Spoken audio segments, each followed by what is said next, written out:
स्वागत है आप सभी का मेरे YouTube चैनल शिक्षा मंत्रा पर। तो शुरुआत करते हैं 9वीं कक्षा की पाठ्य पुस्तक क्षितिज भाग 1 की कविता रसखान के सवैये से। सवैयों की शुरुआत करने से पहले मैं आपको रसखान जी के बारे में कुछ बताना चाहूँगी।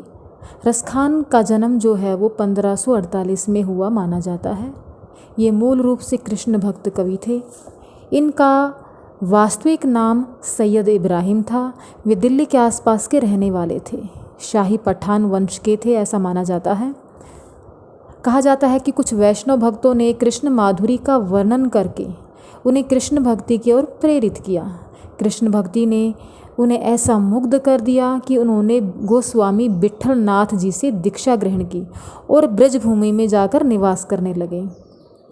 सन 1628 के लगभग इनकी मृत्यु मानी जाती है। रसखान की रचनाओं में प्रेम की विहलता यानी कि भाव विभोर कर देने वाली पीड़ा है। वे श्री कृष्ण के रूप सौंदर्य, उनकी वेशभूषा, मुरली तथा लीलाओं पर मुग्ध थे और उन पर जी जान से न्योछावर थे।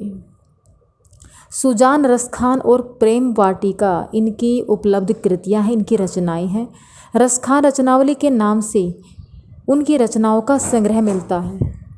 प्रमुख कृष्ण भक्त कवि रसखान की अनुरक्ति न केवल कृष्ण के प्रति हुई है बल्कि कृष्ण भक्ति के प्रति भी उनका अनन्य अनुराग अर्थात प्रेम व्यक्त हुआ है।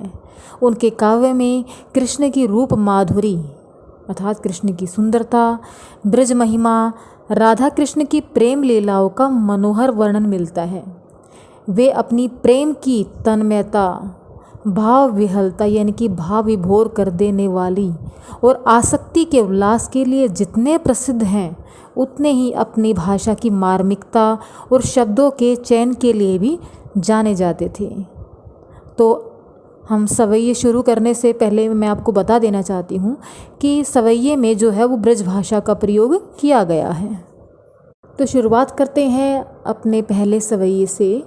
हमारा पहला सवैया है, मानुष हो तो वही रसखानी, बसों ब्रज गोकुल गांव के ग्वारन, जो पशु हों तो कहाँ बस मेरो, चरो नित नंद की धेनु मंझारन।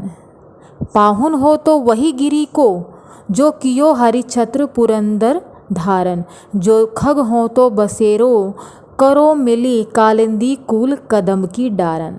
मानस हो तो वही रसखानी, बसो ब्रज गोकुल गांव के ग्वारन। रसखान जी क्या कहते हैं कि अगले जन्म में मनुष्य का जन्म पाकर मैं जो है वो क्या बनना चाहता हूँ, बसो ब्रज गोकुल गांव के ग्वारन। मैं जो है ब्रज और गोकुल गांव के जो ग्वाले हैं उनके बीच में, उनके मध्य में बसना चाहता हूँ। यदि मुझे अगला जन्म मनुष्य का मिलता है तो मेरी यह इच्छा है कि मैं ब्रज और गोकुल गांव के ग्वालों के बीच में बसूँ, उनके बीच में रहूँ। जो पशु हो तो कहाँ बस मेरो, चरो नित नंद की धेनु मंझारन। और यदि अगला जन्म मुझे पशु का मिले तो मेरी यह इच्छा है, मेरी यह कामना है कि मैं नंद बाबा की गायों के बीच में जो है वो चरने जाऊं। धेनु का अर्थ होता है गायों के, मंझारन का अर्थ होता है बीच में। नंद बाबा की गायों के बीच में विचरण करूं। पाहुन हो तो वही गिरी को, और यदि मुझे पाहन यदि पत्थर का जन्म मिलता है तो मेरी क्या इच्छा है कि वही गिरी को, कि उसी गिरी उसी पहाड़ का बनूं, जो कियो हरि छत्र, हरि अर्थात श्री कृष्ण ने छत्र छाते की तरह, पुरंदर का अर्थ होता है इंद्र, धारण यानी कि धारण करना। तो कवि कहता है कि यदि मैं पत्थर बनूं तो उस गिरी यानी कि गोवर्धन पर्वत का पाहन पत्थर बनना चाहता हूँ, जिसे श्री कृष्ण ने अपनी उंगली पर धारण किया था, उठा लिया था। जो खग हो तो बसेरो, करो मिली कालिंदी कूल कदम की डारन। जो खग हो तो, और यदि अगला जन्म मुझे पक्षी का मिले तो मेरी क्या इच्छा है, बसेरो करो मिली, तो मेरा बसेरा कहाँ हो, कालिंदी अर्थात यमुना, कूल यानी कि किनारा, कदम की डारन। कदम के वृक्षों की डालियों पर। यदि मुझे अगला जन्म पक्षी का मिलता है तो मेरी यह इच्छा है कि मैं यमुना नदी के तट पर उगे कदम्ब के वृक्षों की डालियों पर बसेरा करूं, ताकि मैं समस्त ब्रजभूमि तथा श्री कृष्ण की लीलाओं को अपनी आँखों से प्रत्यक्ष रूप से देख सकूं। कवि ब्रज और कृष्ण के साथ निकटता बनाए रखना चाहता है, इसलिए हर हाल में वह श्री कृष्ण का सानिध्य उनकी जो है समीपता प्राप्त करना चाहता है। तो आपने देखा कि हमारा जो फर्स्ट स्टैंजा था, प्रथम जो पद्यांश है, उसमें कवि ने अपनी इच्छा प्रकट की है और अपनी इच्छा प्रकट करते हुए क्या कहा है कि यदि पत्थर बने तो किसका बने, गोवर्धन पर्वत का बने। यदि मनुष्य का जन्म मिले तो कहाँ बसना चाहते हैं कवि, गोकुल गांव में जाकर बसना चाहते हैं। और यदि पत्थर के रूप में उनका जन्म हो तो क्या करना चाहते हैं, गोवर्धन पर्वत का पत्थर बनना चाहते हैं। और यदि पक्षी बने तो यमुना के किनारे कदम की डाल पर अपना वास चाहते हैं, जहाँ श्री कृष्ण नित्य बांसुरी बजाते थे। अब बढ़ते हैं हमारे दूसरे सवैये की ओर। या लकोटी अरु कामरिया पर राजती हूँ पुर को तेजी डारो, आठों सिद्धि नवनिधि के सुख नंद की गाय चराए बिसारो। रसखान कबौ इन आखिन सो ब्रज के वन बाग तड़ाग निहारो, कौटिक एकल धौत के धाम करील के कुंजन ऊपर वारो। इस पद्यांश में कवि क्या कहते हैं, या लकोटी अरु कामरिया पर कवि रसखान श्री कृष्ण की लाठी, लकोटी लाठी और कामरिया उनके कंबल पर तीनों लोकों का राज न्योछावर करने को तैयार है। राजती हूँ पुरती हूँ यानी कि तीनों लोकों का, तजी यानी कि न्योछावर करना। कवि कहते हैं कि इस लकड़ी और कंबली पर मैं तीनों लोकों का जो राजपाट है उसको न्योछावर करने को तैयार हूँ। आठों सिद्धि नवनिधि के सुख, आठों सिद्धियाँ और नवनिधि, आठों सिद्धियाँ और नवनिधि, इस संसार में 8 प्रकार की सिद्धियाँ और 9 प्रकार की निधियाँ मानी जाती हैं। तो कवि 8 प्रकार की सिद्धियाँ और 9 प्रकार की निधियों को जो है वो नंद बाबा की गायों को चराने का सुख पाने के लिए त्यागने को तैयार है। दोबारा से देखिए, या लकोटी अरु कामरिया पर राजती हूँ पुर को तजी डारो। रसखान श्री कृष्ण की लाठी और उनके काले कंबल पर तीनों लोकों का राज न्योछावर करने को तैयार है। इन दोनों का महत्व जो है वो तीनों लोकों के राजभोग से बढ़कर है। ये दोनों वस्तुएं श्री कृष्ण को प्रिय हैं। आठों सिद्धि नवनिधि के सुख नंद की गाय चराए बिसारो। कवि नंद बाबा की गाय चराने के सुख को किसी भी कीमत पर भोगने को तैयार है। इस संसार में 8 प्रकार की सिद्धियां और 9 प्रकार की निधियां मानी जाती हैं। तो कवि इन सिद्धियों और निधियों के सुख को नंद बाबा की गाय चराने का सुख पाने के लिए त्यागने को तैयार है। रसखान कबो इन आखिन सो ब्रज के वन बाग तड़ाग निहारो। कवि अपनी आँखों से, रसखान कबो इन आखिन सो, कवि अपनी आँखों से ब्रजभूमि के वन, ब्रज के वन बाग तड़ाग निहारो। तड़ाग का अर्थ होता है तालाब, वन बाग तथा तड़ाग तालाब अर्थात यमुना नदी को देखने की इच्छा प्रकट करते हुए क्या कहते हैं कि अपनी इन आँखों से ब्रज के वन बाग तड़ाग निहारना चाहते हैं। कौटिक एकल धोत के धाम करील के कुंजन ऊपर वारो। कवि यमुना नदी के तट पर उगे करील के कुंजों के ऊपर जो है वो कुंजन ऊपर वारो। कौटिक, कौटिक यानी कि करोड़ों कलधौत के धाम, सोने के महल जो है वो यमुना नदी के तट पर उगे करील के कुंजों के ऊपर वारने को तैयार है। इसका कारण यह है कि इन करील के कुंजों में उसके प्रिय श्री कृष्ण ने जो है वो रास लीला रचाई थी। इनका महत्व सोने के महलों से भी बढ़कर है। यहाँ जो सुख मिलता है वह सोने के महल में भी नहीं मिल सकता। तो आपने देखा कि दूसरे पद्यांश में क्या बताया है। एक बार देख लेते हैं। कृष्ण और कृष्ण से जुड़ी सभी वस्तुओं पर कवि अपना सब कुछ समर्पित करने के लिए तैयार है। कवि कहते हैं कि ग्वाला बनकर कंबल और लाठी को लेकर गाय चराने वाले ग्वाले श्री कृष्ण पर मैं अपना सब कुछ न्यौछावर करना चाहता हूँ। कवि रसखान कहते हैं कि कृष्ण की उस लाठी और कंबल पर मैं तीनों लोकों का राजपाट त्याग सकता हूँ। 8 प्रकार की सिद्धियाँ और 9 प्रकार की निधियों के सुख को मैं नंद बाबा की गायों को चराने में भुला सकता हूँ, जिन्हें मेरे कन्हैया चराते थे। कवि रसखान कहते हैं कि जब मैं अपने नेत्रों से ब्रज के वन बाग और तालाब को निहारता हूँ तो मन में यह इच्छा होती है कि न जाने कितने ही स्वर्ण के महलों को इन कड़वे करील के कुंजों पर वार दूँ। अब चलते हैं हमारे तीसरे पद्यांश की ओर। मोर पंखा सिर ऊपर राखी हो, गुंज की माल गरे पहिरोंगी, ओढ़ी पीतंबर ले लकुटी बन गोधन, ग्वारनी संग फिरोंगी। भाव तो वो ही मेरो रसखानी, सो तेरे कहे सब स्वांग करोंगी, या मुरली मुरलीधर की अधरान धरी अधरान धरोंगी। तीसरे पद्यांश में बताया गया है कि ये बात तो जग जाहिर है कि गोपी और गोपियों का और श्री कृष्ण का प्रेम जो है वो अनन्य प्रेम था। इनका प्रेम जो है वो विशाल और असीम सौंदर्य से भरा हुआ था। तो कवि रसखान कहते हैं कि गोपी श्री कृष्ण के रूप सौंदर्य पर इतनी अधिक मुग्ध है कि वह कृष्ण का ही रूप धारण करना चाहती हैं।